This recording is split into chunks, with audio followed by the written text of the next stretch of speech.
Okay. Sure. Welcome to episode 59 of PuckPod by BD Sports. I'm Brian. I'm here with David and Christian. Dave, how's your week? Um, Hectic, man. Post New Year's. We we got on here just before New Year's, right? Now it's post New Year's. I've had a couple of birthdays in the family. Uh, got an injury in the family. We're gonna find out more, hopefully, after this episode. But yeah, it's just been a hectic week again. But it's that final week before me and Christian head off to school. So getting some last minute preps done for that as well. Other than that, Final days. yeah, man. Christian, you're back from vacation. How was that? It was a good time. Back from Robada Island.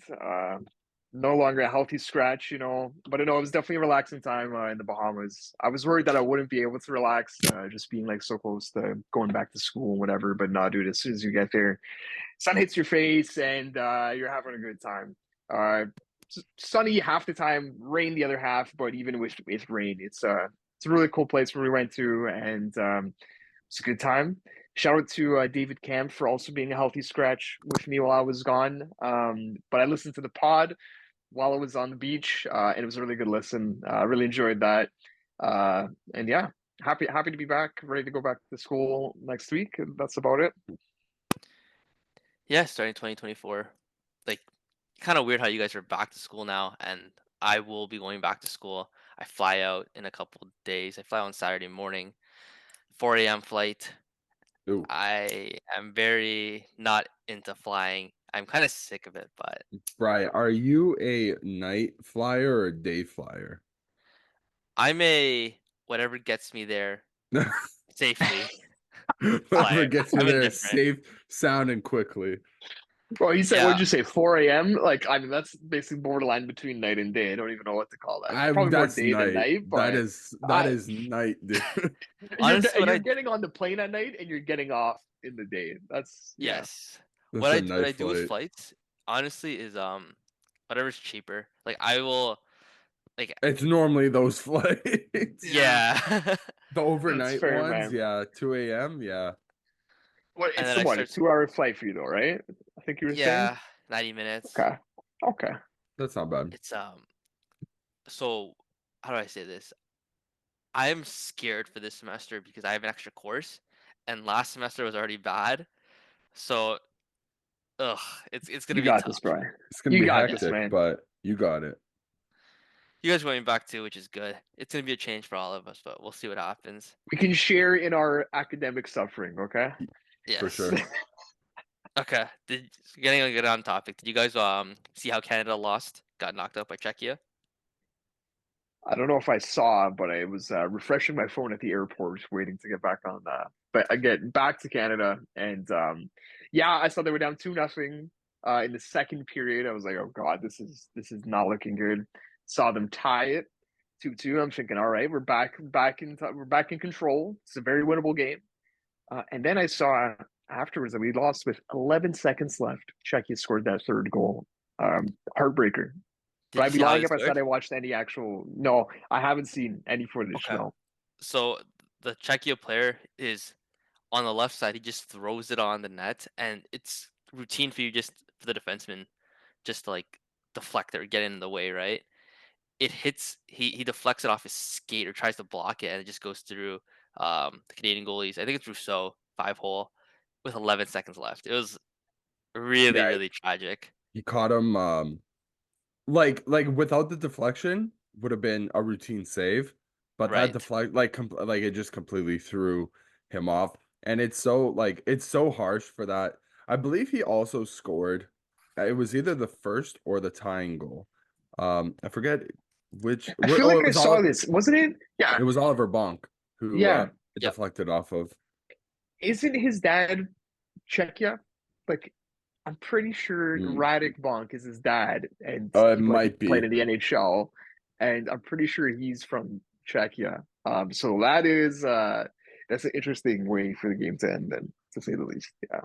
Yeah. It Halfway. sucks, Yeah. but Listen, uh I didn't like Christian. I was here and I didn't even really get to watch any of the tournament, which is unfortunate, but maybe it isn't just because of the circumstances, around the way that they ended.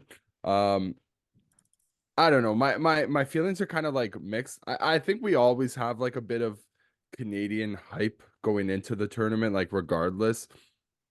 Maybe some of the warning signs should have been there. Like I did watch a couple of the pre-tournament games and they didn't look 100%. Maybe it's because we're just so used to seeing like world-beating dominators, especially the last 2 years. We got back-to-back gold medals. We were looking for the three-peat this year. But for some reason, it just looked like the team never really gelled together until I don't know if you guys saw the third period. Dude, Canada was poor. They knew that they were playing with their lives here. And that was well before the deflection went into the back of their own net. Like they had quite a few chances. Shout out to the Czech goalie. I forget his name in particular. Is He it, made He had a good game. is it Rabal? It's either Rabal or Guyan. No, it's Rabal, I think. might have been Rabal. Yeah. He had to stand on his not stand on his head, but he was called on quite a few times in that third period, especially, and when he had to, he made the saves. He shut the door. Maybe we're There looking were, to Czechia to kind of make a run on this tournament. It feels like the Czechs over they're the getting better past few years, here. man, they are definitely getting a lot better than a lot of people give them credit for. They're playing right now, He's semifinal at game with Sweden. Sweden. 14 Oh, minutes left in the third. It is a 3-2 game for Sweden right now. okay. Sweden took the lead 5 minutes into the third period, but they're right in it. So we'll see how that goes there. We'll see the conclusion of that game while we're talking. Yeah, I don't know. Like I definitely want to look back at the Celebrini highlights just because whenever you He's got good. like a number one draft pick on He's like, Canada, that's still I exciting. He was He their I'm best was convinced he's player, better I than think, he was Eisenman. the right? bright. He Yeah, was probably the Yeah. only bright spot on the team. I'll be honest with you. Yeah. Jaeger was. It's Braden Yeager, Yeah, he was good. Penguins prospect, Dubas first pick right there. Mm. Poitras like was not. He did not Yeah. stand out. Like he was There better in the was NHL than he was in the World Juniors, which is weird. I know a lot of the Yeah. guys were like especially Poitras. Um he made a comment about the large ice surface, which I guess like sure, but also listen, you Excuses for you Canada is a tough one. yeah, you should have like especially being one of the only players in the tournament who have had multiple NHL games of experience, you should be kind of like the leader going forward. And another couple of guys I don't want to pick on them because they're younger than me. I feel awful when people who are like It's a in their great point, Dave. 30 when people who are in their 30s and are picking on these guys. I'm like, my God, like, do you not have anything better to do with your time? Like, This tournament holds zero weight for like and yeah, should. it's all it is. It's like a pat on the back like for you as a fan, as a hockey fan. Like, wow, my team won another gold medal. But It's more of I a never, prospect showcase than anything I, else. I never Yeah, got, it's a scouting show. dude, I never got the hype around like going on like social media to like demean 17, 18-year-old like kids Yeah, playing for right. their Yeah. country. Like crazy. But Like I to remember a couple years ago, Comtois like got it real bad. Like remember that? Like it was terrible for him. listen, he had a bad game. But Yeah. doesn't need to go into like the external stuff. It really doesn't. Yeah. Another two guys that I saw. Listen, bias Leaf fan here. Easton Cowan, Fraser Minton didn't have a great tournament. A lot of people seem to suggest that because the fact that they had, those two guys being two of their top, stars and the underperforming stars, I saw a lot of discourse around the fact that a lot of people were cheering against Canada Especially because, Minton, right? Because of him yeah, with the C. he's got the captaincy. Easton Cowan comes in with a lot of like, hype around his name, just being like an explosive player. And he comes in and doesn't really have that same explosiveness like he has in the O. And it's kind of shameful to see, like, if if it was a Montreal Canadian captain, would I sit around and be like, why like, would I Well, put up a pouty face and that type of stuff? Like why do you have to be sour for? They there was a lost. Montreal Canadiens player that might win player of the tournament in Lane Yep. Hudson. Yep, he might. He's I thought you were gonna say so Owen Beck for some reason. no, no, I don't no. know why. I don't know why that No, was Owen the Beck first is name. not gonna win player of Definitely the not tournament. winning that. I can confirm that. But the state's probably gonna win the tournament. They play Finland at 1:30 today. How I'll have your probably Caps tune in Probably for that. Caps tune in guys for been, that. man? How's I, Leonard been? How's what's the name? Chesley, Chesley. That team's Leonard's so good. But ridiculous. That's like the whole team, but that line, it's Yeah, like Perot, Leonard, Snuggerud, and Snuggerud. it's Snuggy, Smith on that man. line. Oh, Snuggerud's on Oh, the it's first Snip, line. McGroarty, right? Is it McGroarty? Is it right, baby. Cutter? Cutter, Is it Gauthier, Cutter? and McGordy play together. Yeah, Yeah. So then, which one's the who's? Oh, it's Smith, Leonard, and Perot. Perot, right? Dude, They that li- They have some three first lines. they they do. legitimate. I would even argue their fourth line is like a Yeah, 1A type of line. yeah. I don't know who's the best between Smith, Leonard, Perot now. Like if you asked me last year who I thought was the best, Smith was by far the best. You look at it now, You can it's make it's the so argument. seamless. They've been playing together since they're like 15, and they have the craziest chemistry. I don't know if you guys have seen the highlights that I just keep sending. I don't know if you guys watch them, but they have it. They know Is where Perot? everybody is. Is he a Rangers guy or is he a Ducks guy? He's a Ranger. He's a Rangers guy. Okay, I know the Ducks Perot, have a Perot too, but Perot yeah. is John Tavares light in the Oh, sense that wow. Okay. mobility's not there, but he he's always in the Is right he a big spot. dude? Like I don't even not familiar with him at all, to be honest. He plays big. I don't Okay. think any of Okay. those guys are like huge, but Perot, Yeah. he has the hand eye. That's another key thing he has, and he's really really good at playmaking. Like Gotcha. if you took away Tavares' goal scoring and you made it playmaking and you made his playmaking goal scoring, that's him in a nutshell. That's Perot. But Perot also plays on the wing, which is not Tavares' thing. But if you watch them play, it's very similar. Leonard might be better than Smith. I think he's having a better tournament for sure. He's definitely the power forward. Like instinctively, he has the Tom Wilson thing where it's like just drive the net. But it's weird because Good. he has the hands. So you're Yeah. watching him play, and you don't know if he's gonna. Well, he's instinctively gonna go towards the net, but he'll pull off a quick move, and it's weird. It's like, do you know how going into this draft the comparable was Matthew Tkachuk with Brady Tkachuk's head? That's exactly it. Yeah. And Yeah. Smith, He's a new age power forward, right? Where it's like we don't right? expect the big dudes to have the hands because we're just used to the big lumbering guys, like you said, drive the net. Maybe they'll shovel it top shelf, but there's no finesse there. No, there's finesse now. But the difference with Leonard with the other power forwards is that he has an eye. Maybe he has an eye just to know where Yeah. Smith and Perot are, but he can like pick them out from across the rink, as we've seen in that one highlight. Um, Smith is the one I'm disappointed about. Going into this, I thought he was by far the best, but he checks out. I don't know. I don't have a good comparable, but it's like Kai Havertz. When he's on, he's on. When he's not really there, he's not really there. That's a But really good I'm like, I show, don't know who man. that is, so I know he's a soccer player. Dude, yeah, he's that's a a soccer really player. good show. It's like he's My really really God. talented when he's playing, but then like Yeah.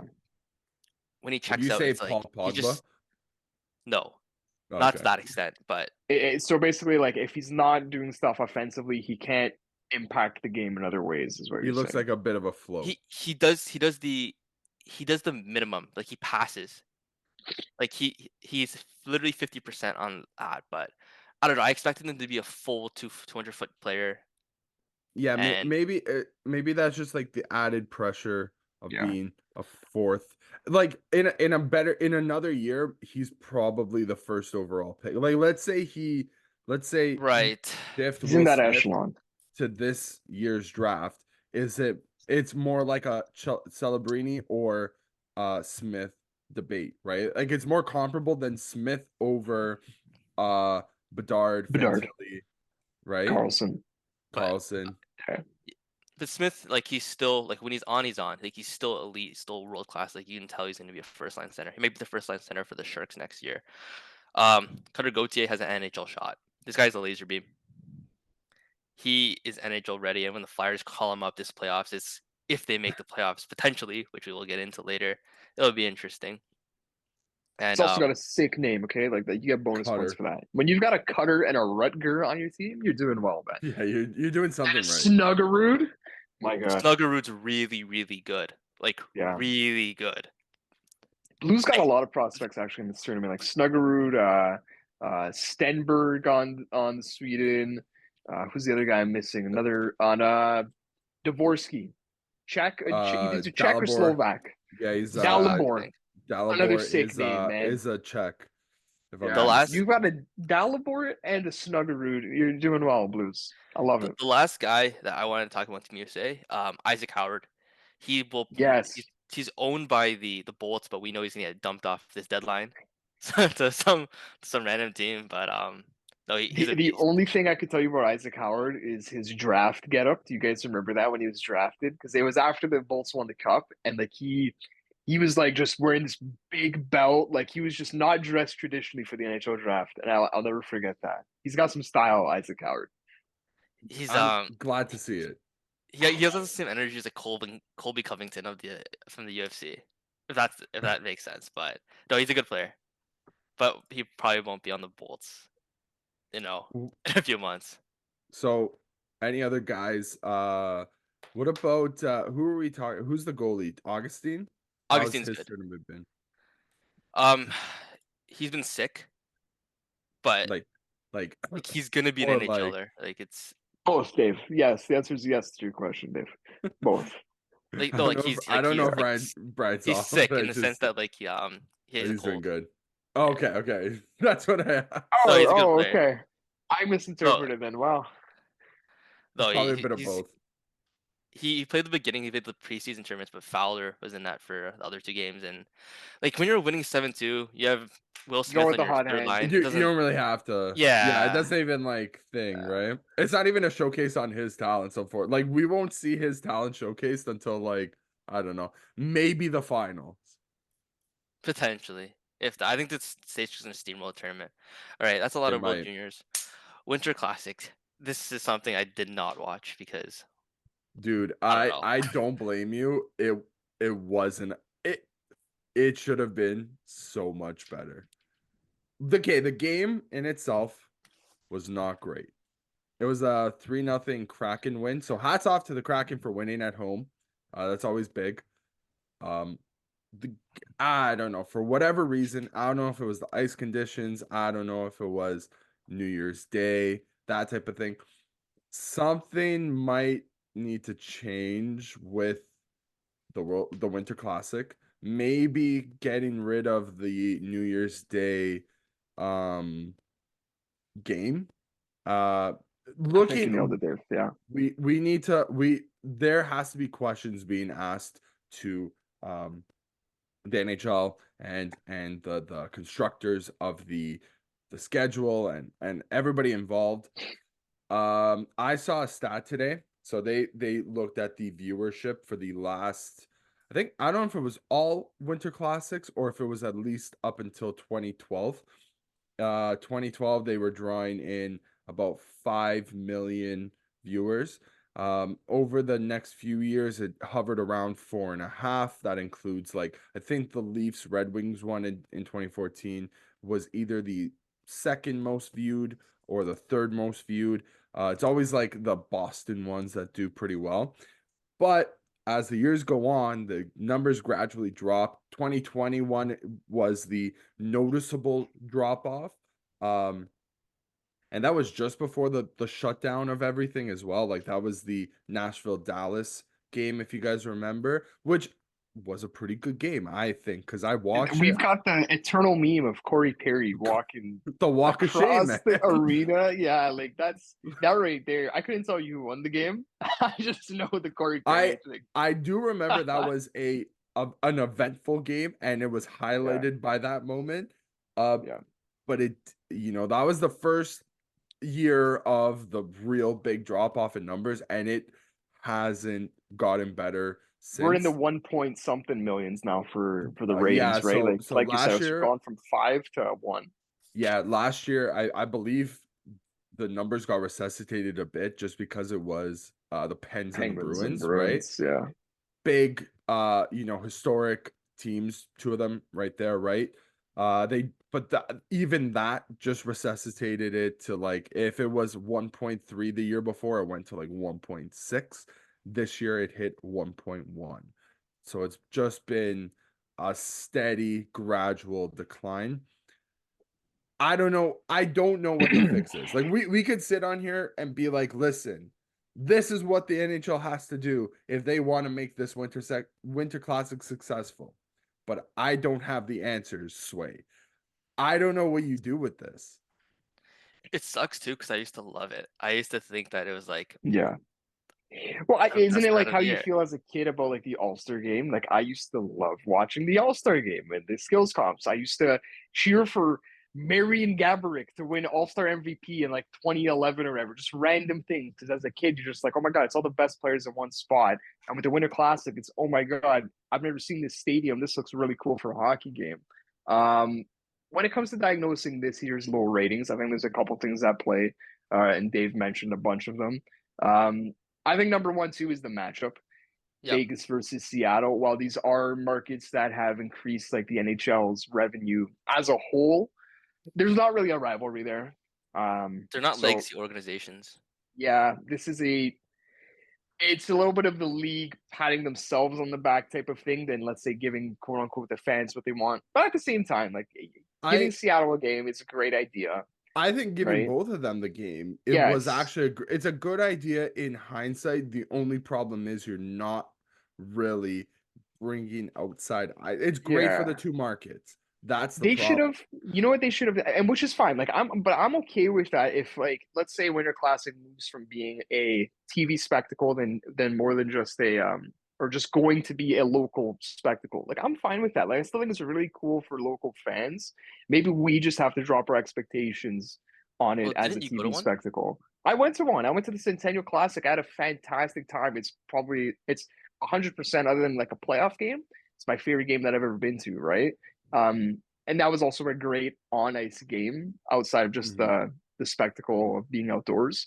But I do think the matchup plays a huge role in it because when we talk about what the matchup will be next year, we're already hearing that Chicago is going to be back in this. That Bedard, makes sense. Yeah. okay.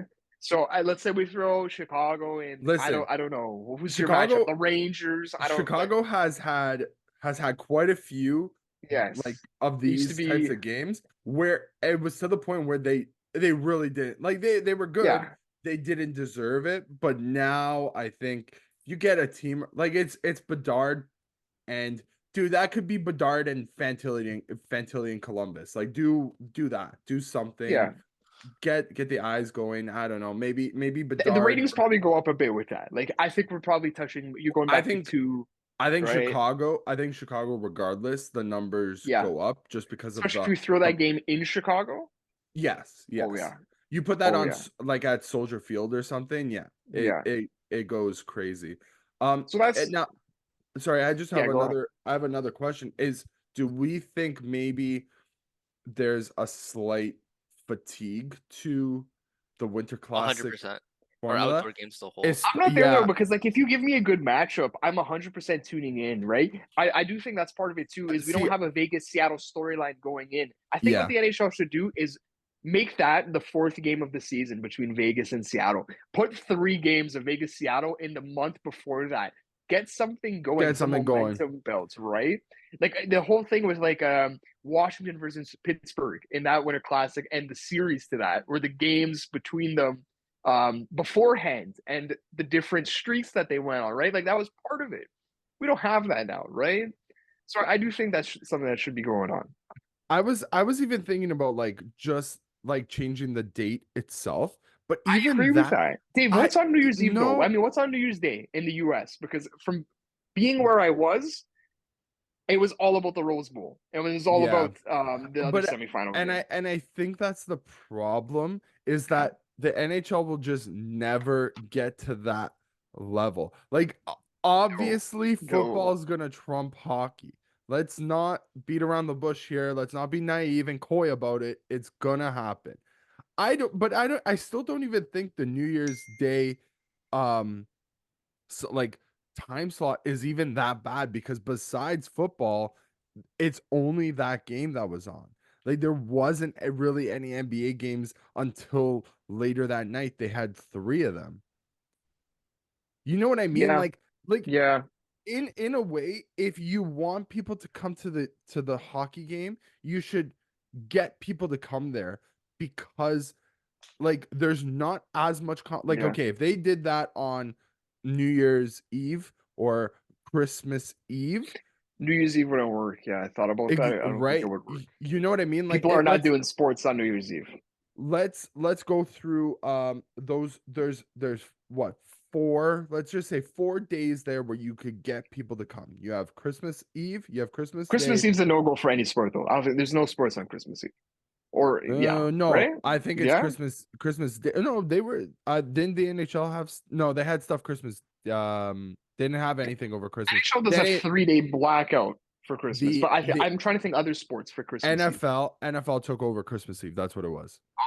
Okay, Because Yeah. it happened They to had land on a Sunday. okay. No, you're right. yeah, But they do yeah, because NFL does Christmas Day now too. NBA, we already know Yep. they do Christmas Day. yeah. I do, and NBA is kind of fading on Christmas Day. NFL's taking over Yeah. for that one too. Listen, I was I thinking think if you do Winter Classic the last day before the Christmas break for the NHL, like you do that as like a sorry, the unofficial end 23rd. of, I guess, whatever date they arbitrarily decide. But I do think New Year's Day still sounds better than that date, right? And that's what I'm trying to get at is I think Yeah. regardless, like if we go through all, even if you do Boxing Day, you have to Yeah. even compete on Boxing Day with World Juniors. soccer.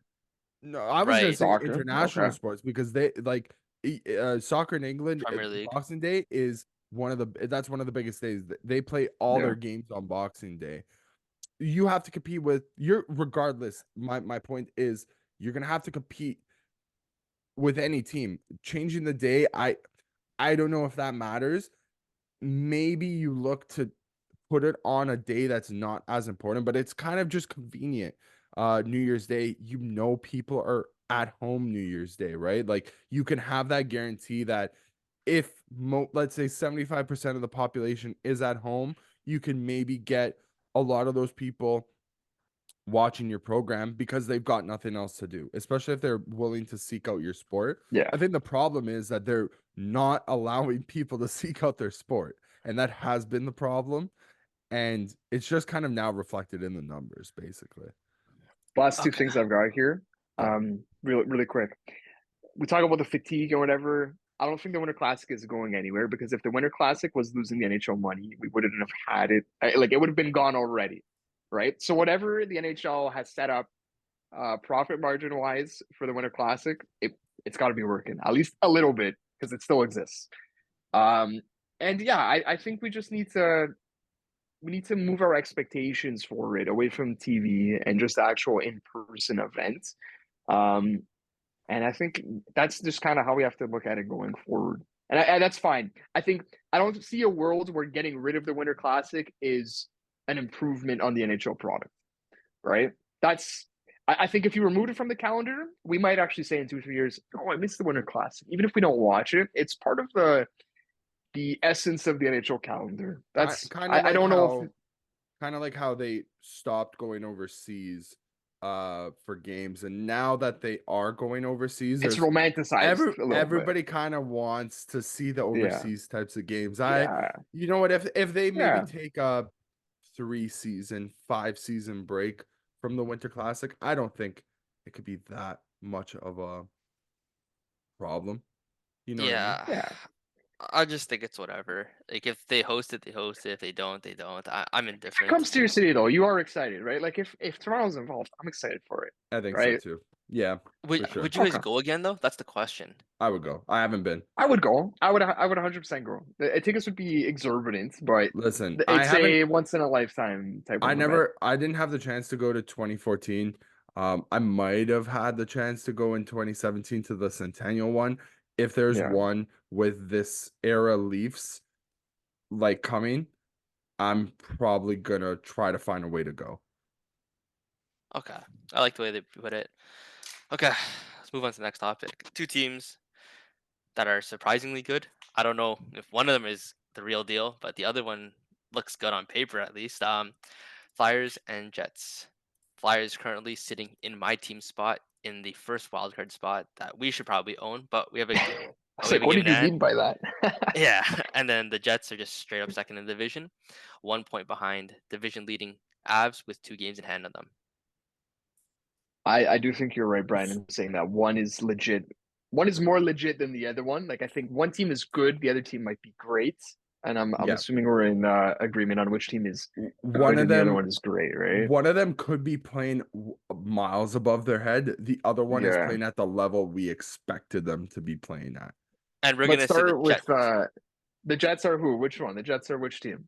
the Jets are the one that like looks good We on kind of paper. we Yeah, expected. we expected. Yeah. Yes, okay. Okay, good. We're on the same page. Yeah, Listen, yeah. Let's I- start with the Flyers then, and we Oh, can I thought you move were about up to start from with there. Okay. Okay. I think we should start with the Flyers because I think we understand that it's probably not. It's a little bit of a facade, but I don't think it's a total facade, right? And I think the big thing when it comes to the Flyers and the difference from last year to this year is Sean Couturier. We kind of Yeah. forgot about that guy. Like, He's good. who remembers him, man? It's tough. Yeah, like he's got d- 24 points in 35 games. He's their He took 2 shutdown years off, center. right? Everybody was resigned to the fact that he just wouldn't. He was gonna retire and just wouldn't play hockey again. Yeah, That's got if the NHL is handing out what's their the comeback player of the player year. is that the Uh, Masterton? I think so. I think Hey, so. listen, you could name me a couple other potential nominees. That's my pick if I'm nominating anybody, like just to see I don't think he's played hockey before this season. It was like 2 years. He was Yeah. like unable to suit up.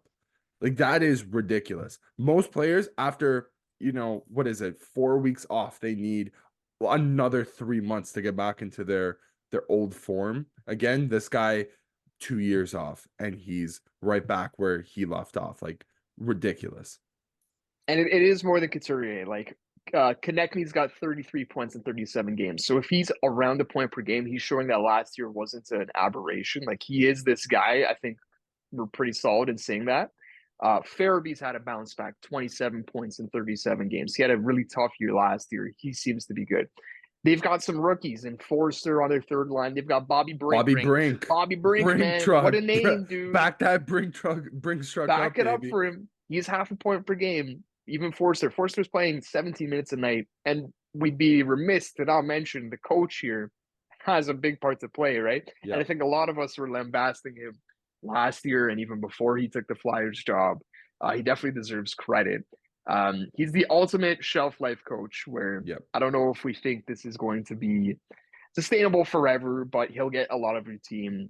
Listen, give it until 20. I will date him at 2026. I'll give him 2 more years on the job. 2026 is when the Flyers will be bad again. Well, that's when Mishkov comes in. So hey, I don't know. That's a good point, man. Maybe Well, it's at least when probably, they have the mutiny, right? The Flyers have the mutiny and say, "Give me someone else." Give me someone else. Right. Yeah, exactly. Maybe that's when they get Mitchkov in. Yeah. John Tortorella is the ultimate drawing blood, sweat, and tears from a stone. Like he is. Well, he revived Sanheim's career, and if we remember Sanheim, he was not. What's funny though, man? He revived a lot of those guys on that D. Like he a lot of them. Nick Seeler is he's gonna be a trade commodity on the deadline. Okay, Sean and Nick Walker Seeler is actually fantastic. John Walker, I love him. Nick Seeler is a old remnant from the Chuck Fletcher days. Okay, like if you look back in Chuck Fletcher's career, he was Fletcher in Minnesota signed Seeler as just like a 7D, and he brought him with him to Philly. Like he was just a 7D, and he's been a trusted player for this team out of nowhere. Really, he's a commodity. He's a replacement level guy. He's a commodity if they don't make the playoffs. And looking at the way the season's going, man, like they might be stealing a spot from my team, Pittsburgh, Carolina, New Jersey, or Carolina. Like it's possible. It's all in the mix. The only team that's really running away is the Rangers. Yeah. Like, and it's not even like you don't even have necessarily goalies standing on their heads. Like Carter Hart's been good, 9-12, good, but above average, but not a world beater. Their backup has a 902, Samuel Ersson. So it's not like you're just relying on a goaltender to get you a bunch of saves. That's not what this is. This is structure. This is a difference in play style from last year. That's what this is. So I just wanted to give kudos to them because I don't think we've talked one bit about them. I don't. They're talked about a little bit league wide just because Philly's a big market, but and shout out to Garnet Hathaway. Hey Brian, that's Miss him. yeah, He'd be nice man. guy to have back. Can't I miss lie. him. I never even had him on my team. That's how much I wanted to trade for him that I miss him. Man, It'll be interesting to see what they do. Like if they can't, if it's not sustainable, they could just flip their pieces at the deadline and get Yeah. loads back, just given how the performance of the team this season. I have Uh, no idea what Danny Briere is gonna do because he one, yeah, go dude, ahead, Dave. I'm sorry, I've just thought about it because he's on my fantasy team. Another player we have to shout out. I don't know if you guys mentioned it because I might have tuned out. Carter Hart. Yeah. Did you guys 9-12. mention him? 9-12. I 9-12. mentioned him right now. Okay. Like he's been good, but it's not like he's been carrying the Flyers, which goes to the point that maybe it is sustainable. He is he is the guy who everybody like wrote off. Like, you know what I mean? Like a couple of Yes, years yeah. ago, I think last year we were saying like, is In the Carter Hart summer there cooked? was trade rumors for him in the Right? summer, man. Yeah. Right now, Yeah. you're not trading him, right? Like 9-12 right now is what a 9-20 used to be. Yeah. Yeah, you Yeah. can put it like that. I mean, given the numbers of some of the teams Yep. and some of the goalies, but it's just gonna be interesting. Like I know Breer's cooking something up. Like I know he has step A if this Yeah, dude. happens, step B if this happens. Like if they actually get in, that would be an amazing feat for this team. But if they don't, they have so many guys they can just flip for more picks. And looking at the way Breer's running the team, man, they're gonna be lethal in a few years, which is scary. I'm thinking back to the 16-17 Leafs that had no expectations of making the playoffs, and they did get rewarded by Lamoriello. We brought in Brian Boyle. I think that cost us a second round pick. So maybe we see that, man. I don't know if they sell off, but Danny Briere, I wouldn't put it past him. But I think Tortorella would he might resign if Briere sells off at the deadline. He might be like, "Are you kidding me that I've put all this work into this team? We're gonna make the playoffs, and you're gonna sell off my dudes?" I don't know, but I put my trust in Danny Briere. I trust that guy a He lot. knows what he's doing, and Yeah. I just want to see like. Well, I don't want them to do well, but I want to see the outcome of this and see how far they can really take it. Because Yeah. going into the season, the expectations for this team were legitimately 31, 32, or 29, or like Yeah. 29. I will Like say, they're let's say they get in a playoff spot. Is there any matchup that you can think of in your mind where they'd be even close to a favorite? Like I don't think there's The any Leafs. matchup. I have Yeah, one. yeah, right. Yeah, I have one. The Islanders, right. Okay, okay, and that's actually the okay. current.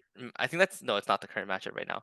If the Flyers win one more game, that I is think the they're playing current the matchup. Bruins or the Bruins or the Rangers. I think they're in a wild card spot, right? So they're playing one of the league, the series. I think it Sorry, the would be division leaders. might be the But if Bruins the because I Flyers get think two the more Rangers points, have. if the Flyers get 2 more points, they take Carolina's spot. So it Yeah, would be like the Islanders and the Flyers. So that would be the 2 and the 3. that division is nuts though. So there's no point of even talking standings because it Yeah, changes every day. All right, let's yeah. break Let's time. go on a quick Heading on a break. We'll be break. right back. We are back. Okay, we talked about the Flyers. Let's get into the Jets. One question I want to just quickly ask is, did they get enough for Dubois? N- Oh, I think they made out like bandits for Dubois. Me too. Me too. Because Oh Velarde and man. Iafallo have done Yeah. very well this season. Dude, Velarde's outscoring Dubois, right? And I think this is something that we talked about in the summer, right? We all bashed the LA deal when it happened in terms of Dubois Yes. not being worth that contract and the potential for Velarde to at least score on pace with him based off of last year's numbers. And anything on top Um, of that would be gravy. and That's I exactly follow what we some said. pretty good gravy, man. Didn't they also? I'm trying to remember if they got a second round pick They from did. They They did. did. Jesus Christ, man. They can go spend that and add another player. I thought about it, not even from the Jets perspective, but think about it from LA's perspective with two trades. Had they not done the Dubois trade and not done the Fiala trade, Fiala's really good. Like he's worth his money. I think he makes $8 million. Like he's worth that. But do you guys remember who they traded Fiala how to get Fiala? Brock to Faber in Minnesota? second. Brock Faber. Brock Faber. Do you know Brock Faber is second right now in odds-on Rookie. favorite for the Calder Trophy? Yeah, he's Oh, at really? league It's one. Behind Bedard Bedard? and it's Faber. He has played, I think, 4 or 5 games this season, 30-plus minutes Yeah. as a rookie. Yeah. Just insane stuff. Can you imagine LA if they had Faber, Velarde, Iafallo, plus the cap space from Fiala and Dubois' contracts to go out And and they- get other players? And they didn't have Pierre-Luc Dubois on the team. This is something I thought about, right? They might actually have a real goaltender if that was the case. But yeah, like on the Winnipeg Frontier, Dude, their goaltender is playing at a 925 right now. Dude, Cam Talbot man. is playing out of his skin. Like, He is, dude. dude, Brock It's Faber? interesting. Brock Faber might be living like the typical stereotypical dream of every kid. He's from Minnesota, so he's playing for his childhood team. Went to the University of Minnesota, won a national champion there, a national championship there. I'm pretty sure. Spent 2 years in Yeah. college, and now he's potentially. I don't think he's going to be rookie of the year, but he's in the fight for rookie of the year. Like that is a dream. He will for do any child. everything but win Rookie of the Year. Like if you look at a lot of the advanced numbers, not only do they say that it's Faber by a mile, but there's like a lot of advanced numbers that say Bedard is like a below average first overall pick. Obviously, that's a lot of hoopla and whatever because a lot of those numbers are influenced by team metrics, right? He's playing on a really crappy team. A lot of the defensive numbers are going to suck because his team sucks. But yeah, I'm back to the Jets. They're deep as hell. Like they are really damn deep. If you just go through their roster, I have to go to like maybe 16 or 17 on their depth chart to be like, I don't know if that guy's an NHLer. There's just a lot of guys who play important roles on the team, and they're just getting. We talked about getting blood from a stone. They're getting blood from a stone on Nemesnikov with 20 points in 33 games. Appleton 19 and 36. Niederreiter, Nino I love to sing his Niederreiter, man. prizers, man. That guy, Ugh. he's just a heart and soul player, man. I wish he was on the Leafs. I wish every And single damn day. Isn't he on like a 3x3 as well? So I think he was on a 4x2 when he was traded. And I think he just signed a 4x3. I think. Oh my Yeah, God. it's just that, and it cost him a second round pick. That's They all it flipped the cost him. switch. Like I was on team blow it up, sell Yes, I think we all last were. year. I think we were. Yeah, I think all of Yeah. us were. But here's the thing, dude. You get is Hellebuck not the league leader right now in save percentage? That's what we had to get to. Yeah. Well, he's at a 920. I don't know if that leads the league Oh, right now. so That might so that's a 930 modern Call like it- in 2024. call it 1,000. Okay, call it Yeah, a perfect save percentage right now. basically. Even Brossois at 912 in Maybe 9 that games. guy. Like, I think Charlie Lindgren is beating Hellebuck by like a decent amount, but Hellebuck definitely in top 5. Hellebuck has played 27 games. That's the other thing. Right. And we should also talk about. I don't know if this streak has been broken since I've been back, but I was hearing about the fact that they went 25 games in a row with letting in 3 goals or less. That's absurd. It was. It got broken. Wait. Oh, I don't think so. Actually, hold on. okay. I'll try that. Anyways, I'll filibuster. That's absurd, man. I'm trying to think from a Leafs perspective how the hell they could ever do that. It would be goddamn near impossible in this era. I'm wondering what's the closest they've come to that. The And I Leafs would would say do maybe the 10. opposite. The Leafs are Yeah, like the Leafs would 25 do a games in a row. 25 with like allowing 3 or more. If you look at the, bro. one more thing I just wanted to bring up. If you look at the Jets defense, all 6 of them, they're all like top 4 guys on Yeah. most teams. Yeah, like I there's think not- most people would take Nate Schmidt. Like he makes $6 million, which is a problem. But Yes. you look at him aside from his salary, and you're like, yeah, I take him absolutely. For the DeMello, money, I he's sing not that worth guy's it. praises too. No, Pionk has been he hasn't been as good as he used to be, but he doesn't have to be. Morrissey is lighting it up again. Dylan And is a butcher and a half. I think there's the only 6 guy I would not big on is like Sandberg. See, I like Sandberg. I think Yeah. he's like good in a vacuum. Yeah, think and he's he's their good. 6. And that's better than most 6s in the league in that Yeah. sense. But no, they're a good team. And I honestly think, like, I'm not even kidding. I think they're my number 2 team in the West. I'm trying to think league wide where I'd put them, but I honestly like them better than Colorado right now. And I think I like them better than anyone in the Pacific right now. Like, I just think they're deep as hell on forward and defense. They have a goalie, and they are only going to add at the deadline. That's scary as hell. Yep. okay, let's talk about Perfetti and Hartman. Might need to step away, but then these two guys can just carry the show from there because I need to take an important phone call. But then I'll be back as soon as I can. Let's get into Hartman and Perfetti. So the Hartman stuff here, I'm trying to think. The only news we've had from this is that he got fined the maximum amount, which is like 5K or Hartman, whatever. yeah. This goes back to the fact that the Jets and the Wild played 2 days in a row. And in the first game, Kaprizov got injured. I watched the play, and it's like he gets cross-checked in the side. Like, he gets cross-checked in the Sydney by Brendan Dillon. It's funny. You actually see Kaprizov wears like extra padding on his sides, and the extra padding had flopped out, it looks like, onto his pant leg. And I don't know if Dillon knew that or not, but he gave him a good cross-check where that padding should be. And it killed him. Like, he went right to the bench. He slumped over in the corner, and he went right to the bench. And he found out that he's going to be out for a little bit. And the next day, we've got a face-off during the game between Hartman and Perfetti. Hartman wins it, and he very deliberately just whacks his stick into Perfetti's face. I think he got cut on the lip, it was.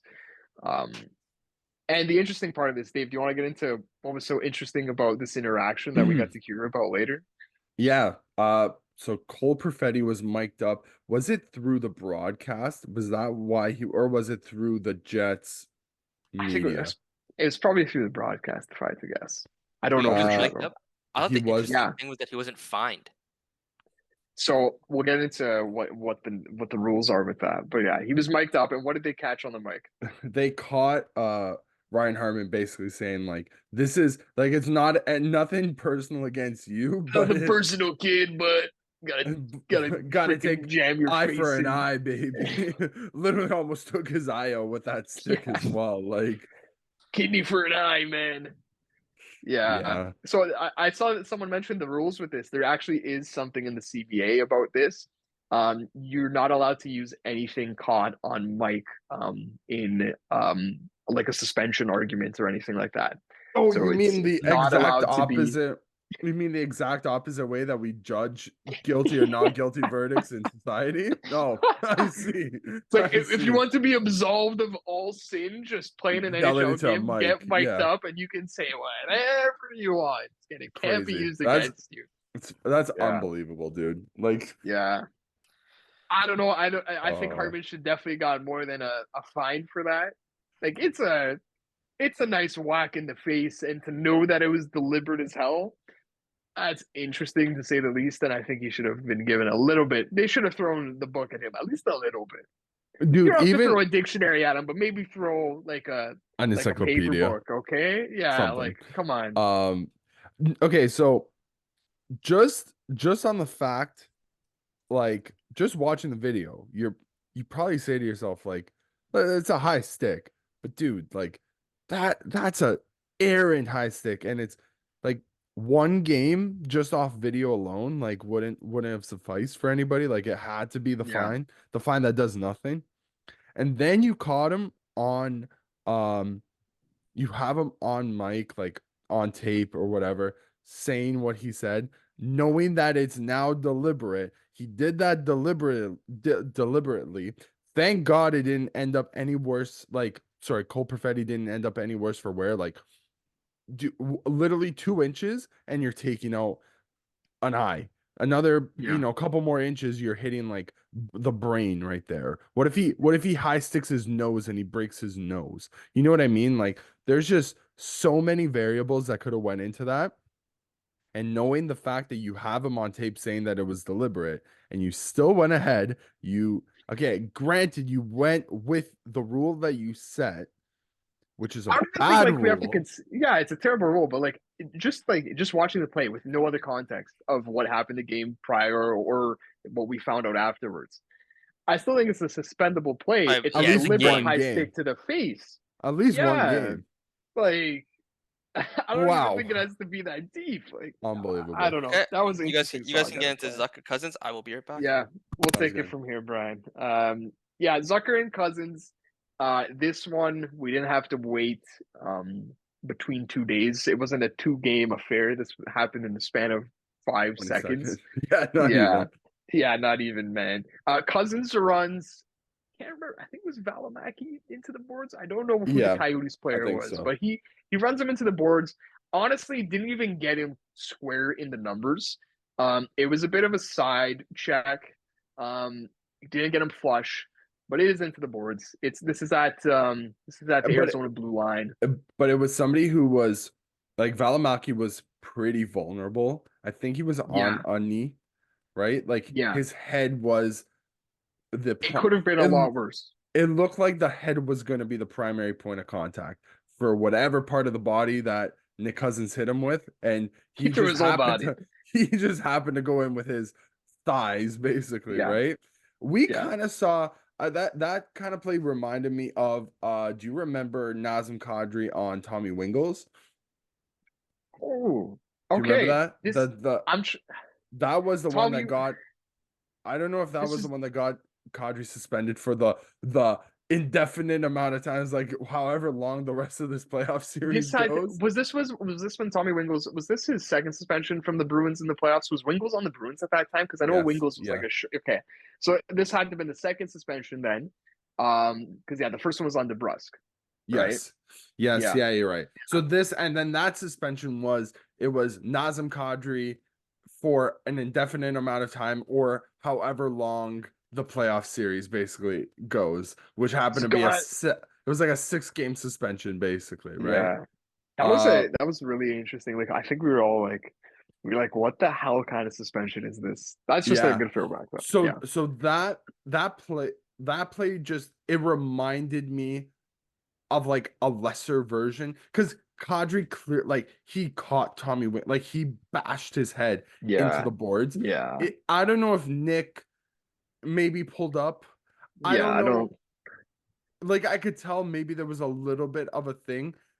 So then we get the reaction from Jason Zucker, who sees the play happening and sees his play like in the heat of the moment you don't like you can't fully like gauge the Yeah, impact, so you see that happen and Jason Zucker says, you know what, to hell with Nick Cousins, and full force like crazy body check into the boards like and Cousins has no idea that Zucker's coming. Like he zero, is. like I don't think he knew there He's was not anybody braced for behind that him. at Yeah, all. I don't think he I knew. I will say that's got to be one of the most like WWE plays I've seen in the NHL, at least this year, and especially when you take Okay, the whole thing into it. Like Dave, I have a you question.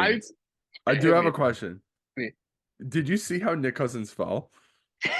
I was okay. I'm telling you, We got to go chronologically here though, because I got more than Yeah, just go, that. go, go, go. So, I like when you see the broadcast feed.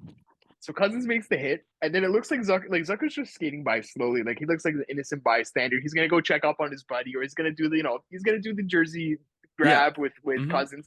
He's skating so slowly, and maybe 5 feet before he just decides, I'm gonna Oh, destroy it's this game over. man. He's like, yeah. Yeah, and That was a bad I'm hit. telling you, dude. But the broadcast though, it was like they were like it was like they were commentating on a wrestling match. They're like, "Oh, Sucker destroyed!" Cut like it was incredible commentary for the play Yeah. because it was a Florida broadcast, at least that I saw. It is a So homer cast, yeah. it was a overcast, and they were like, "Cousins just got demolished," which he did. But Cousins absolutely embellished that. Like he did the WWE, Okay, the so flop back. so we're in agreement that like Yeah. Nick Cousins Yes. definitely hit like he's so okay, WWE term here, he Yeah. sold that hit Oh, from Jason Zucker, right? Like we're in agreement there yes. because you see him go back, he looked like he just got hit with like the stone cold stunner, dude. He goes back He and he's throws like, his glove off. yeah. Jason Zucker is standing above him, just like, Yeah, he's really, like, dude, dude? what are you doing? He's like, really, dude? Like, come on, get up. Like, Yeah. I listen, I don't know who I'm not a fan of Nick Cousins. I don't know if he's in the That's right here. established by me as well. Yeah. Yeah, or if he is in the wrong here. But I could admittedly say that is a funny ass play, or at least a Yeah. funny ass reaction to that. Yes, man. Oh I man, love that thoroughly. And then Zucker gets 3 games for that. that's I kind of actually, crazy. so once again, yeah, I'm on the opposite on this one here. Like, I think that's a little overboard. It wasn't a dangerous hit, yes.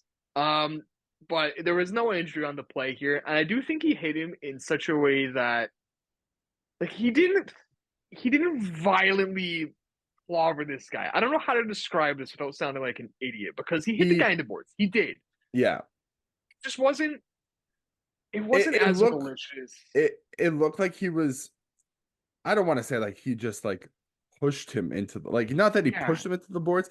No. It wasn't a. I understand what you're saying, but like If he with wanted a to skate with more force into that hit, he could definitely have. could. Right? Yeah, he He definitely could have. glided and then he went with his shoulder. There was no charging motion. It was a boarding, yes. Was it suspension worthy? Yes. 3 games, I probably would have It been once seems a again with lot. 1 game Okay, suspension. so now here's That's the where I'm thing. at. If 3 games is now the but the problem is that it's not the it's It's not always a the moving. I don't. yeah Brian, what's the word? what's Me that and Dave are word? struggling The here, man. precedent. What's the Precedent. precedence? Okay, Oh so if my 3 games God. now is the precedent, then you have to Yeah. stick to 3 games for similar types of situations, right? But But that's baloney. obviously, We already know that. yeah, obviously the NHL won't do that. So for real, like if it's a real drastic bad hit, what are you gonna give him? Like 17? If that's 3, it's If I you don't know. injured a guy, if this guy's out cold and you've skated halfway across the zone to destroy this guy, then yeah, throw the book at him, throw the encyclopedia at him, throw the dictionary at him. But I don't think that's what this was. I think this was Zucker No, gliding slowly, then putting in his shoulder and it not was delivering drastic. as like he let up, I think. The only thing I'll say to defend, like in Nick Cousins' defense here, Yeah. that is, he kind of went, he was going shoulder to spine, right? Yes. Especially on a target who wasn't bracing for impact, probably had no idea that there Technically was anybody. defenseless. Technically, he was defenseless. Yes. Also, if you're Nick Cousins and you were doing that type of chicken shit stuff, you have to expect a little bit of a response from somebody. Yeah. I don't think he was expecting it to come within like 3 seconds of him laying his hit. In Nick Cousins' defense, though, that was shoulder right to spine, and I think that's besides the head, probably the second most important bone in the Yes. body, or like You know what? target. I'll be a hypocrite here too. I will actually say this is against my argument.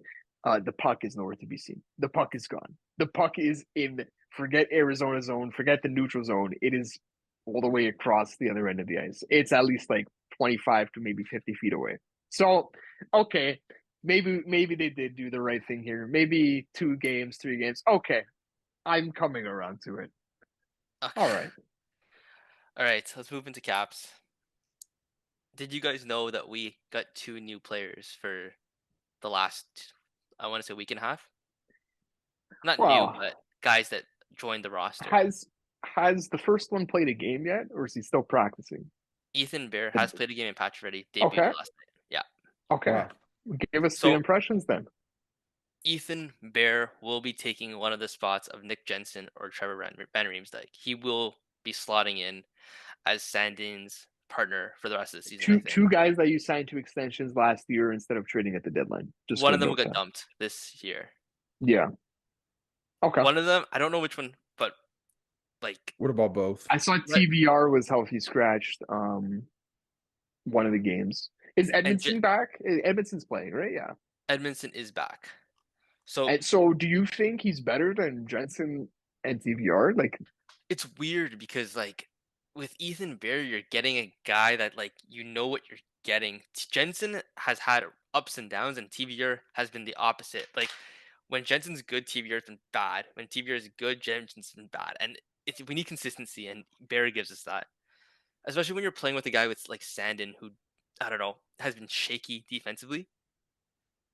Yeah. I one of them I needs to don't know get if Bear isn't Bear that guy too. Like, isn't Bear just so right-handed Sandine? so far. It's been better than Sandin and Jensen and Sandin with TVR.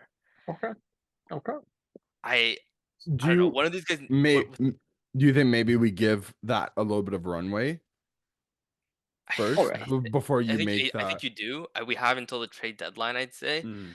Um, you can't be paying a guy 4 million to sit Yeah. as a healthy scratch. You just Uh, can't. And either yeah, way, Jensen and TVR, one of them will be sitting. And if not, the guy you just brought in, who has 2 years left on 2 mil, will be sitting as a it's gonna be seventh. Like it sitting just, too. Yeah. I don't know. No, it's not a good. It's not the like. I think It's not an obviously. efficient use of cap space. Yeah, I think No, obviously they're. I bet you Brian is like sorry, a GMBM. Not this Brian. The other no. The Brian, GM GMBM. Brian. GMBM is definitely looking for something right now. I don't For know sure. when that deal gets made. I I'd bet he uses posit all the guess. time in his world because I bet if you guys have an injury on the blue line, he does nothing. Yeah. Yeah, Yes. 100%. Yeah. Um, another thing I just wanted to point out: Pacioretty is now a Capital. He was very Slow. whatever, like unnoticeable. He took a bad penalty. Yeah. I think it was Okay. on Heischer. I I don't know. If I didn't expect him to even come back this season. If we get anything out of him, it's gravy. He still has the eye. He's playing on the Strom line with Phillips. There's one play where Pacioretty just wins the puck in the corner, throws it in front of the net to Strom. Strom didn't score, but you can tell that he still knows what he's doing. He just needs to get into shape. It's one game. Yeah. He played maybe 13 minutes, if Any that. note on his Dude, skating or lack thereof? It's one game. I can't judge, Yeah. but Yeah. it was whatever. Like he's kind of in the right spots. I Like I maybe said, like maybe IQ just makes up for lack of foot Yeah. speed. Like there's a lot of guys who have been able to get around with being maybe not as maybe being more fleet-footed than others, but because of their IQ, maybe some edge work, what they're just able to be there. the value I think we're gonna get out of him is his leadership. Like he took an interview after, and he was very disappointed with himself. But he did say this exact quote, like not exact quote, but he said something along the lines of like, "I played 5 games in the past 2 years, and I'm still not happy with how it was." I think that's gonna. I think that's like good self reflection. I think that's a good mentality to have and to bring him into the locker room. This guy Former used to be captain, right? Like that's a yes. guy who's a stand-up guy. Former multi-time captain. Was Pacioretty he used to be a captain lot. in Vegas too? No, he Was he wasn't. not? No, no.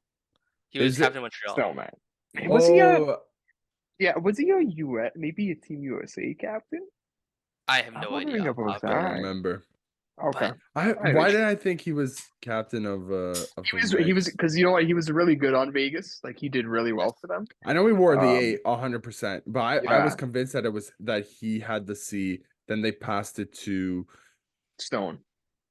was it yeah, but was it so Stone then it has it must have right just now. been Stone the whole time? I think honestly I think they gave it to Stone the season after they traded for him. Like Yeah, it's maybe. just that Maybe you're good. right. Yeah. But going back to Pacioretty, like if we get 5 goals out of them or like I don't know 7 points, I'll be happy. I think He's as long as making he's playing the games for you, like he can be half a point per game. I yeah, really do. Yeah. but like when you compare him to the salaries on 2 million a year when we expected him to be on LTIR the whole season, it's just gravy. Yeah. Also, Connor McMichael is finally breaking into his shell. Like he's having fun Scored now. again last night, eh? Yes, you can tell that he's buying into the Carberry system, and he you can like Look you know at when you Brian. see a Brian's player. smiling like his kid is growing up, eh? It's like Like my son is he's finally he's doing something. he's showing that like he's so enthusiastic to like get involved with the Yeah. play. He's making going up and down the ice, and it's just fun to see because for so long Laviolette had this guy in jail, Yeah. and the Carberry is Yeah. just letting him do his thing, and it's special. And we need a 1C in the future in the next coming year too. So it's good for him. It's Any crazy. notes on Jersey last night or what? You guys got a little bit torched by them, Yeah, eh? we got beat by them clean.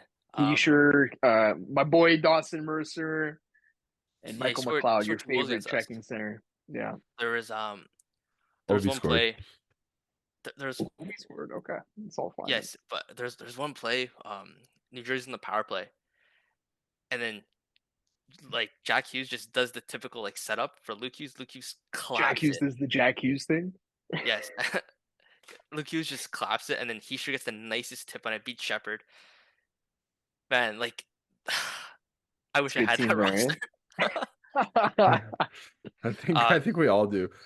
There's Yeah. also a funny clip where like you know how they shave the ice, like just Yeah. to clean it up or whatever.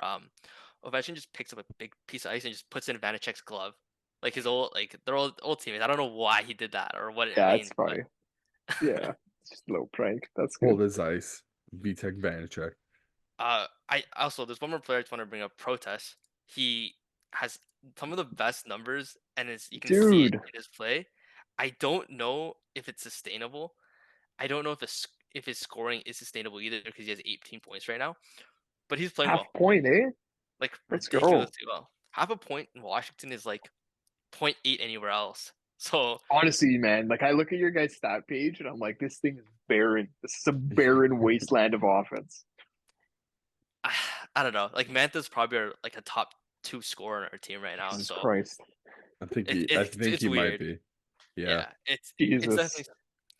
it's definitely weird, but It's I don't actually know. crazy you guys get results like that. Like Yeah. it's Yeah. genuinely like it's fascinating. It's the Carberry system, man. Tight defensive, and You guys must be playing the most boring hockey games of the year, though. yeah, I suppose so. But Okay, like I well, said, results are fun. Results are fun. it's Results are fun. just as good. It's Yeah. fun because you get to see like McMichael try to do his thing, and Yeah. like you get to see stuff like that and Lapierre when he was There's playing. individual storylines, right? There's always something to watch, but like stuff. Everybody knows what we're gonna try to do. Everybody knows how we're gonna score. If that's not working, well, we need to get a bit of luck. But it's You just guys beat this year's. Crosby this week, too. It's always nice. We did. We almost lost that game. We were down. Well, we scored 4 goals straight, and then he scored 3, almost came Yeah. back. We probably deserved to lose that game. I don't know. We didn't. I know I remember you had some choice words for who was it? It was Mike Like Sullivan, Sullivan. right? Oh, that was funny. Yeah. Probably. I'm referring to the point in time where he it's in our zone. They wanted to call a timeout, but they didn't have a timeout left. So, he faked Nedeljkovic having an equipment issue, but Nedeljkovic was gonna get pulled anyway, and they ended up getting a chance to like breathe, talk for a bit. But It's an extra probably should have been a timeout. delayed game. Yeah, The probably should have been savvy delayed. veteran move, Brian, okay? That's Savvy two-time cup veteran winner move. Mike Sullivan right there. So Yeah, but I don't know. That's besides the point. It's done now. 1-1 to start the new year. Okay, let's go on a quick break. We'll be right back. Okay, we're back from our break. I'll let you guys take the wheel, but I don't know. Okay, we just talked about some weird stuff, and that's the only thing on my mind right now. Okay, let's reset. Okay, we're good. Here, this is how I'm You gonna get started. Brian to the conversation. I'm just gonna ask him if he saw the Bertuzzi clip. Did you see the Bertuzzi clip, Brian, from the No, I Kings did game? not. Oh man, Dave, dude, tell him about the Bertuzzi clip. dude, that guy, Tyler Bertuzzi, legitimately might be the like of hockey, like he is the most standout-ish of all the hockey players. Like if all the hockey players lined up like side by side, arm in arm Yeah. with each other with all their equipment on, you'd be like, that guy looks the same, like you could see some similarities here and there. Dude, you get to Tyler Bertuzzi, you're like, are you sure you're playing the right sport? His basically no knob. He plays with Yeah. the hole, like the hole where the So stick is. yeah, He has Brian, that he open. doesn't use tape on the heel of his blade. Okay, like the entire blade, no tape, and he doesn't use tape on the top. However, the clip is of him putting tape on the top. Like Dave was saying, he takes out the plastic knob off the top end of a stick, so it's hollow. It's got a hole in it, And then we have this clip of him on the bench with just this tiny little piece of tape, black tape, putting it over the hollow end, and that was it. That was the entire tape job. The reason is you need to have tape on the top of your stick. Is that a Oh rule? my god. Yeah, yeah. So you have to have something on the top of your I stick. had no idea that So was even a rule. he literally just puts this tiny little piece of tape. Just to Man. cover the knob. Yeah, dude. Everyone was like, okay, why is he doing that? Like, why is he putting tape over the hollow end of the stick? I guess it's because, okay, like we said, you have to have tape there. But also, why this might be a rule is imagine like whacking someone in the face with that. That's carbon fiber there. Like there's like little shrapnel pieces, especially if you don't have a plastic butt on the end. That's not gonna be fun if you hit That's someone with that. 100%. Yeah. So that's probably why you gotta But have I tape on the mean, top. listen, That's not it- Tyler Bertuzzi. all things being fair, Yeah. even with just No. that one piece of that one strand of tape that's on the end, I don't think that's gonna do much in terms People of are saying though, leaving carbon fiber like yeah. shrapnel pieces in somebody's face. So Yeah. People were guessing like, okay, why does he put the tape over? Like, what's he got to keep out of the stick, or I what he's got? People are like, he's got a pack of darts in there. I He's think it's got this. He's got that. I thought it was so that he doesn't just like stick his finger, like just jam his finger Yes, in there. that makes sense. That does make sense. But with Tyler Bertuzzi, nothing makes sense. So who knows what his reason is? I just like if I had 5 minutes, not even you would need 25. Would you even Uh ask him hockey related questions if you had 5 minutes to talk to him? I would ask him hockey related question, but not like about his Yeah, play. I would just ask him why, like why with the bunny ear skates and yeah. laces, why with the no tape. Okay, the no tape, I think out of everything we've mentioned, the no tape on the stick is probably the least like Offensive. I don't know, offensive, yeah, craziest thing he's done. No tape Because on the top, I'm okay with. No tape on the bottom of your stick on your blade. see, What the hell, man? I think I think the opposite. I'm so I used to seeing everybody with tape on the top, and a lot of people really like the extra weight by adding extra. Like I Yeah. don't know, I think it was Did Connor you guys see? Geeky. Yeah, 80 Yeah, times. He dude, has a goalie knob, bro. he has a ball on the top of it, which okay, it's out of the norm, but I also understand like he made the point to say like yeah, it gives me extra weight on that end. So I'm like, okay, that makes sense. I just want to know like what goes into like He is gave it a reason though, Dave. superstition? Did he? No. He gave it at the very start of the season because like basically as soon as he showed up to like Leaf Yeah, camp, everybody's all the like, reporters are like, what the what's hell's going on? going on here? So his answer, I'm just lazy. That's what he said.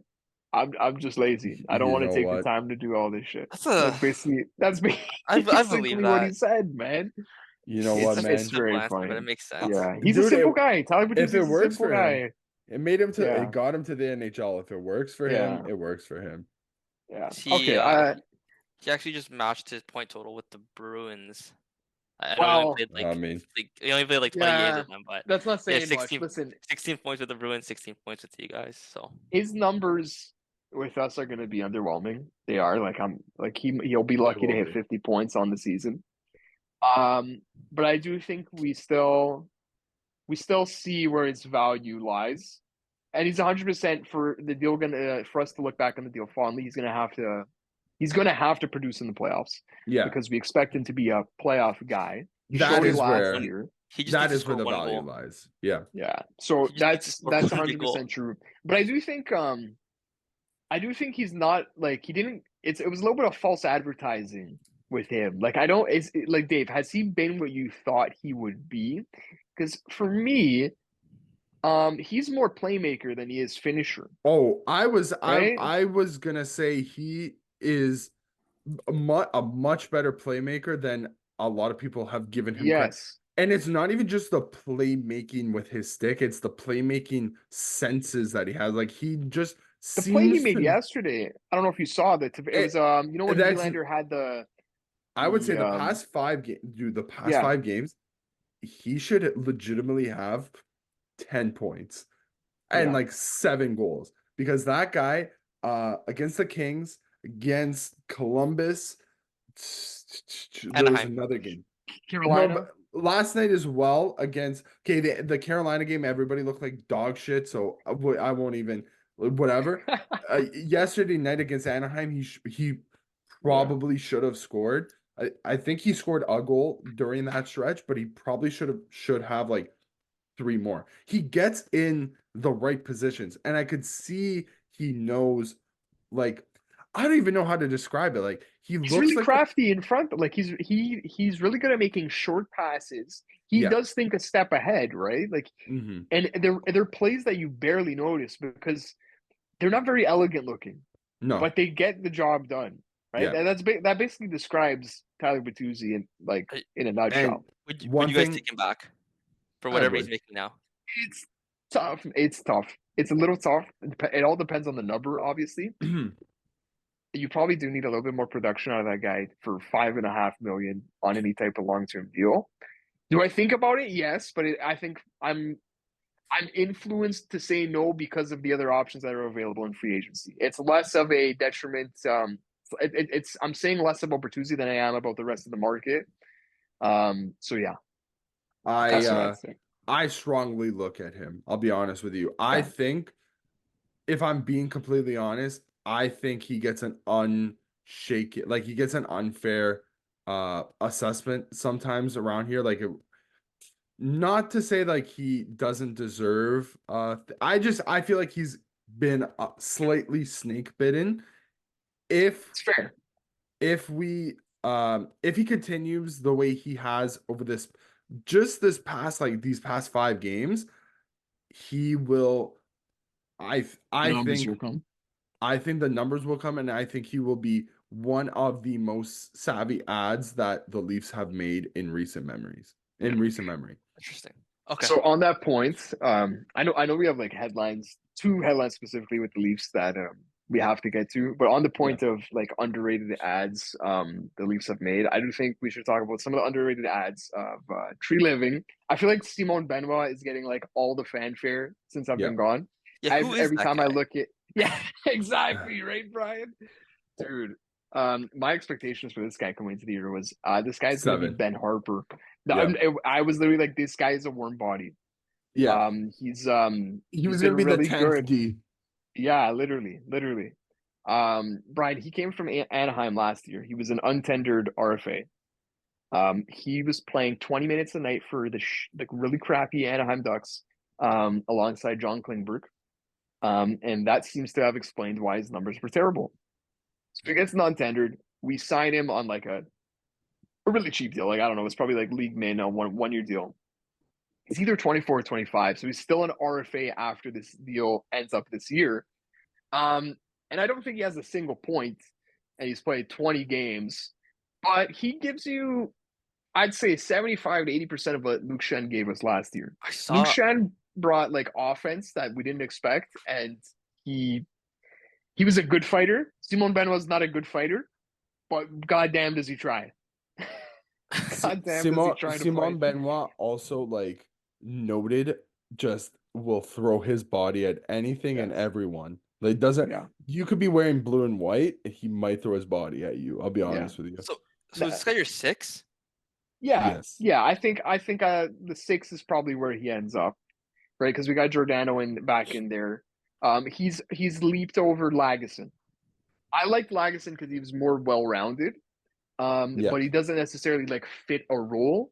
Benoit has a role and he plays it well, right? So that's been the thing with him, and Leaf fans have seemed to really become attached to him now. So You still think you just a need to shout add out to Demon? Simon Benoit, 100%, 100%. Yeah, like If you could 1,000%. if you could push one of Benoit or Giordano, like if Giordano becomes your Yeah, 7, you're literally like, it's all gravy from there. you feel good, but like I'm still of the opinion that I want 2 defensemen. Like Yeah. I really am. The A way lot of it. the way that Benoit's been playing, though, I think he's making a case where, unless you're adding somebody to move like, you're adding 2 guys to move the needle, and you have to, Yeah. like, it's not like you could add another 6. Basically, you need to add a Yes, 3 and a exactly. 4, The basically, reason to push him down. the reason Yeah. I ask is because like you guys likely also need to get a goalie if Okay. something happens as well. So if you guys could save on the defense, and use those assets toward a goalie or a forward or something else. I'm Like you have I'm to of the do opposite something. opinion. I'm You of have the the opposite opposite opinion. opinion. I don't need a goalie. I don't Mm. want a goalie. I've got Wall, I've got Jones, I've got maybe Hildeby. We got to see the guy play. We got to see what he's made of.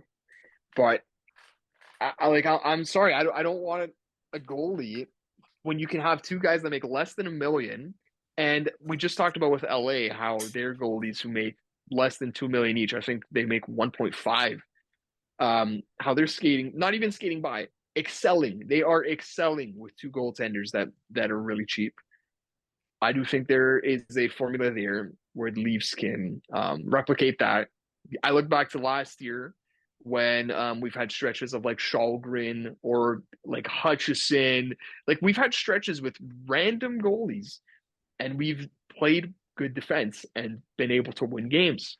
Just this stretch with Martin Jones, like he gets a shutout against LA and we win 2-1 against Anaheim. Like he's been really good. I do think that the defense on it, like the team as a whole plays better defense with goalies that are a little bit more like just a Unproven. little bit more No, unproven, underrated. not even unproven because Martin Yeah, Jones is a 10-year NHL veteran, yeah. right? Maybe we're looking at it wrong. Maybe it's actually they have confidence in these goalies and that's how they're playing even better defense, right? Like they just do a better job in front of a goalie that they can trust. Sammy obviously got put on waivers. They had no trust in him.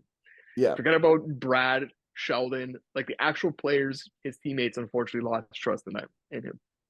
There might be a parallel to that, Christian, because if you think back to last year when it was Sammy and Matt Murray battling for the thing, the Brian's laughing. He's like, "Oh my god, Matt Murray! Forgot that guy existed." yeah, dude, I could kind of seem to remember like Matt Murray would give up like three, four, five a game, and like one of them would just Yeah, be awful. But then stinkers. then Sammy would come in and that like he would put up like a 950. Like when Yeah, we were singing Sammy's praises at his highest was like during that battle between Sammy and Matt Murray, right? So I did Sammy there was might two not stats with Sammy that like were insane. Like it was his record coming off a loss was incredible, unbelievable, yeah. and I think he had a really good home record. I think it was like it was Yeah. like near franchise setting the But streak that he was on. but there's also a record-breaking stat that he had last week. Yeah, oh my god, man! Yeah, so What's that's save percentage? What was it? 860. Something like oh, it's that. like Yeah. 860, yeah. So that's what I'm trying to get at. Like I feel like when like that first game against Montreal, he lets in, I would say like two or three stinkers, like home opener, right? And maybe Talking about this year or last year? this year, Yeah, because because we could say the exact same thing about Matt Murray last year against yeah, Montreal. and that's I think that might be what I'm trying to get at Yeah, is like when the yeah, guys notice like you're letting in stinkers, you're not confident in yourself, they yes. they seem to give up on you. Basically, it looks like Jones came in. Did he not have a shutout in his first game with the Leafs, like his first full game? Because he has They two played the shutouts on Ottawa the game. He season. had the partial game with Ottawa. Who did they play after that? Was it I can't not remember. was it the Islanders or was it the Rangers game? Might have been Wouldn't the have been a shutout Islanders then. or wouldn't have. If he's got the two shutouts, then but it must have came early on because Yeah. Well, yeah, he's got two okay, shutouts in 8 games, yeah, right? And I would say, and even in like he's five or six, maybe 6-3-0 right now. If he's sounds got right. three losses, even in the losses, it doesn't seem like he loses himself. Doesn't He really hasn't like let in how many bad goals has he let in? Maybe I don't know, two, one, three, two. right? Like Yeah. that's really what it comes down. I think the differentiating factor between Sammy and let's say Martin Jones and Wall, at least as far as this year goes, remains to be seen like over a career. But I feel like Sammy requires like his confidence is built externally. Like he relies on other people to feel confident in him, and that's Mhm. how he feels confident. And so when the team doesn't feel confident, it shows. I think Martin Jones and Joseph Wall have shown, at least so far, a track record of um, their Being confidence confident being in built themselves. internally. Yeah, they Mhm. don't rely on an external source to build that confidence. Even when they're bad, they have confidence in themselves, right? They rely Okay. on an internal source So now I have to be another confident. question. And this is Yep. a question that's kind of stuck with me since the summer. And Brian Wong asked this question to us. Do you think those RFA negotiations played a part in the downfall of Ilya Samsonov in Toronto so far? Do we think That's a that they very picked interesting. that I they asked picked him that. apart? You did. It was Oh, one I of the didn't. things you asked us. You're like, do you the it was basically the premise of the question was basically, do we think because you if you are the Leafs, you have to tear down your goalie in order to get the Yeah. best deal for you.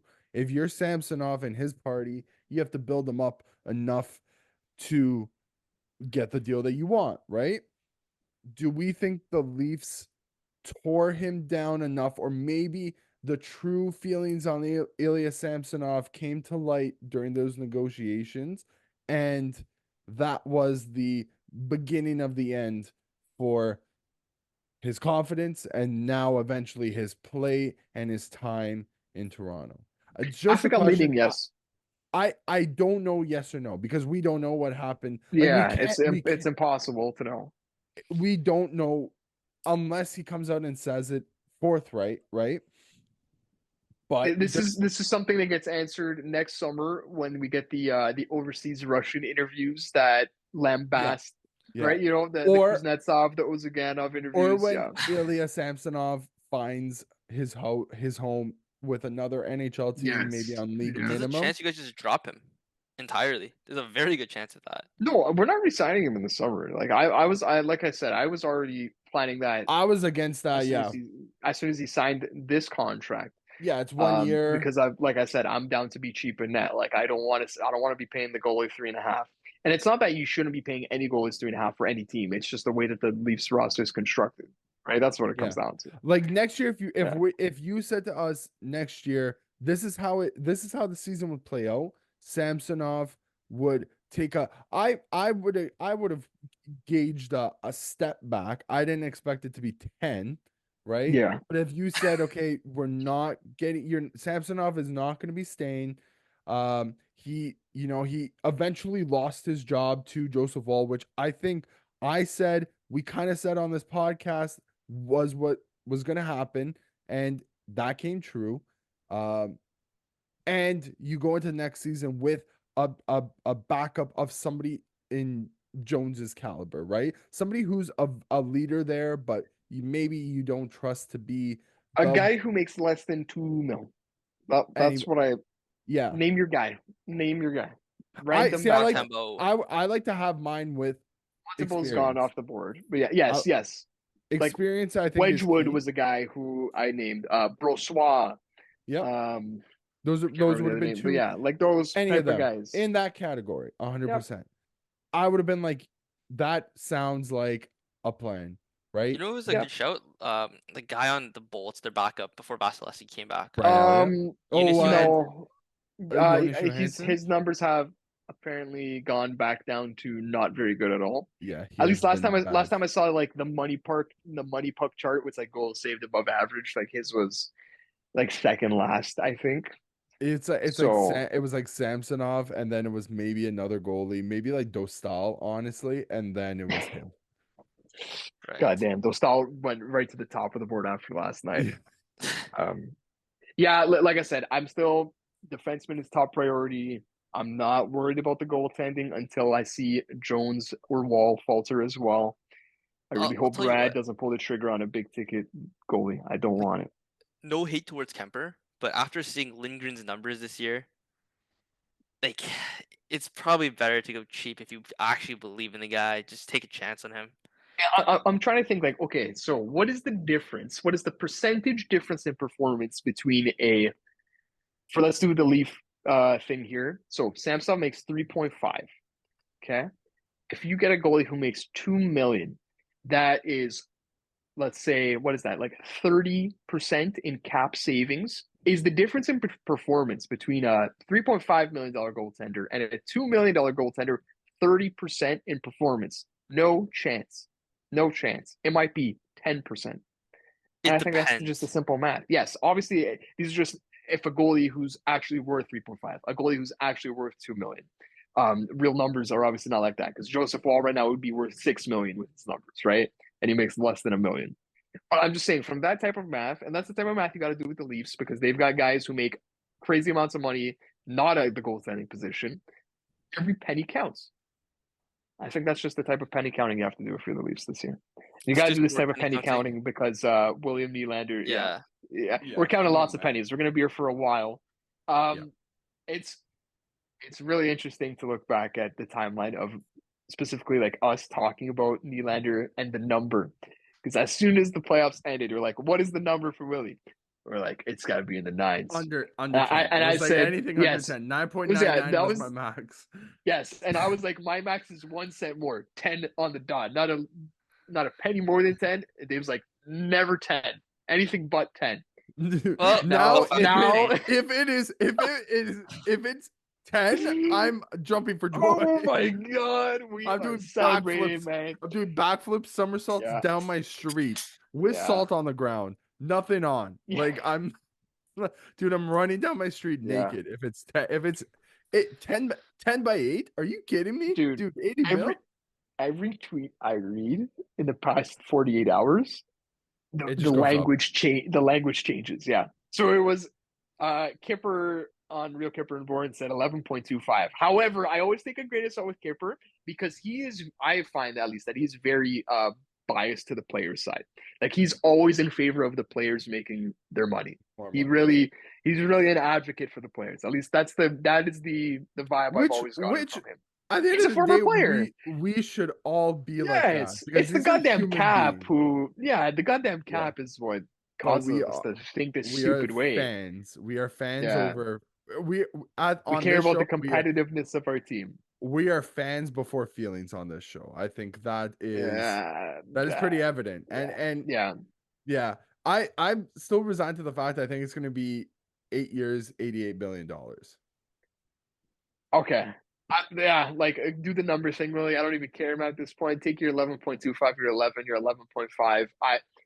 He's he's grown to be. I always loved him, Willie, obviously, but I think he might be like my favorite player on the team. Like obviously Matthews is the franchise player, he's the center, but in terms of just the way he carries himself, the way he plays, the finesse, just everything about him, Willie might be my favorite guy on the team. Yeah. And I'll take him at whatever number at this point. He has been phenomenal this year. He's like top 5 in scoring. He is He's the fifth. Pasternak this year. Here He's is Pasternak. here is my hot take. Seeing all this stuff with Willie, I think regardless of the money, just this whole year with Willie has made me realize how much I dislike Mitch Marner. Dave just thinking from Why? There's no I'm not there, Dave. No, I'm not there, Dave. I'm not there. There not is there. just I'm not something. there. There is something about Mitch Marner that's I'm not there. bubbling. It's bubbling under the surface. Is I this don't know something if that you've seen this year, or it's I'm not been there. there. It has been there. Like I'm not there. dude, I love Morgan. I love I will literally give my life for Austin Matthews. I really love William Nylander and his whole attitude. There just seems to be a I feel coat like of paint. There seems to be a coat of paint on Mitch Marner over the past couple of years that's just chipping away. And I think it's even eating like at his play. His play He has 39 isn't points in 36 games, and he's a he, PKer. he's his just Jay Fresh has really been going in on Mitch and his defensive decline between this year and last year. all of He his also metrics went are in down. on his skating in terms of the fact that his top speed is like actually like relatively low in the NHL. It It's a very makes him niche stat. it makes But him it's look like interesting. I think the point was that it makes him look like he's not like he can There's obviously more there. you can obviously get to Yeah. another level. It looks like he's not putting in the full amount of effort that he wants. Listen, I'm not there. do I'm I not there. want him to succeed? Yes. And I'm just saying, if I'm gonna power rank the 5, okay, we're gonna power rank your top 5 paid players: Matthews, Marner, Willie, John, Morgan. Those are the 5. Mitch Marner right now is Very my tough. 5. Mitch Marner right now is my 5. My That's 3 is 100% interesting. like And Matthews. It's Willie, Matthews, Riley, 100%. like even Morgan So Riley name, like has been like yeah, genuinely fantastic. And yes. John I don't think we could even like I can't fault John Tavares. You know what I mean? But Like Dave, how much John Tavares slander have we done over the past couple years too? I'm saying not us specifically. I'm saying like the Leafs fan base. And what is the commonality between Mitch Marner and John Tavares? What's 11. the commonality? No, they're not more than that. Where are they from? Where are they from? They're Ontario, from the here. Ontario boys. They're from Toronto, Oh, okay. Ontario. There is a I think we expect something from them because they're us. Like we think you Yeah. have to give us anything and everything in the whole world because you are us. You are living our dream. Like So Brian mentioned with Brock Faber, and I think we put a little bit extra emphasis and expectation onto those two guys because of that added see, factor. I think my uh my takeaway on Marner, I don't even think it's fully on ice play, and I think on ice play he's been great, but we know like I know he could be better. Dave, He has I been think good. I think your take is simply just against the cap. If he's on 9.5, I don't think you say this. Well, okay, but like we always talk about, but we just talked about, like we have to take the cap into consideration because it Yeah. exists. And so like if Willie's making 11.25, Marner coming off of 11 or 10.93, what does the next contract look like? Because he's up next year, right? Well, Like that's the next question.